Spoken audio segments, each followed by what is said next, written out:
Elon Musk ने नितिन कामत के podcast के अंदर कुछ भविष्यवादी बातें की, जिसे सुन के उनके सोच के बारे में कुछ बातें पता चली। इसमें इलॉन ने दो बहुत ही महत्वपूर्ण बातें बोली है। पहली बात यह है कि अगले 20 से 25 सालों में दुनिया के सारे काम एआई रोबोट्स करेंगे और इंसान काम नहीं करेंगे। और इलॉन मस्क ने यह भी कहा है कि इंसान को पैसे की कोई भी जरूरत नहीं पड़ेगी, इंसान रोटी कपड़ा मकान के लिए ही काम करता, तो इन सारी चीजों के लिए उन्हें कुछ पैसे बिना काम किए ही मिला करेंगे, जिससे कि उन्हें अपने सर्वाइवल के अलावा भी सोचने का अवसर मिल सकेगा। इलॉन मस्क का यह कहना है कि आगे आने वाले 25 साल के बाद दुनिया पैसे से नहीं बल्कि ऊर्जा से चलेगी, यानी कि पूरा वर्ल्ड एनर्जी के आधार पे ही चलेगी। यहां पैसे की जरूरत खत्म हो जाएगी।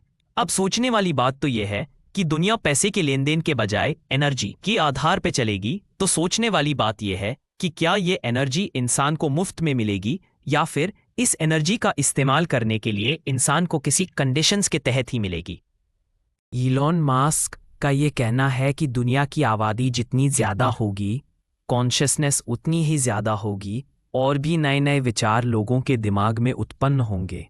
अब मैं उनकी कही हुई तीनों बातों पे अपना कुछ राय रखता हूँ। पहली बात तो ये है कि इलॉन मस्क का ये कहना पैसे की वैल्यू खत्म हो जाएगी और सारे काम एआई करेगा।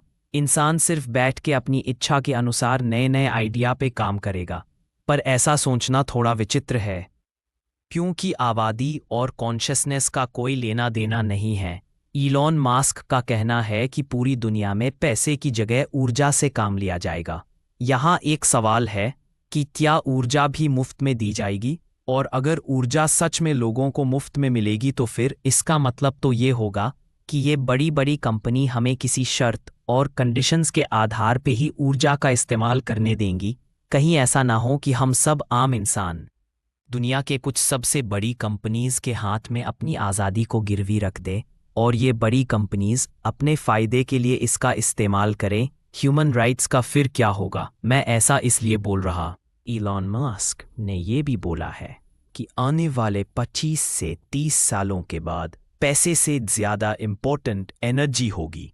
लेकिन इलॉन मस्क के बात से ये बात साफ नहीं होती है कि इस सर्वाइवल फ्री सोसाइटी के अंदर लोगों एनर्जी को पैसे के जैसे इस्तेमाल करेंगे। तो इसका लेन देन करने का तरीका क्या होगा? और क्या इस वर्क फ्री सोसाइटी में पावर किसके हाथों में होगी?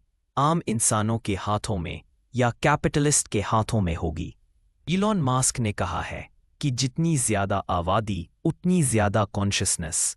पर सोचने की बात तो ये है कि दुनिया के कुछ बेहतरीन साइंटिस्ट ऐसे देश समाज में पैदा हुए हैं जहां की आबादी बहुत ही कम है। देखिए, आउट ऑफ द बॉक्स सोचने वाले इंसान का ज़्यादा आबादी और कम आबादी से कोई लेना देना नहीं है।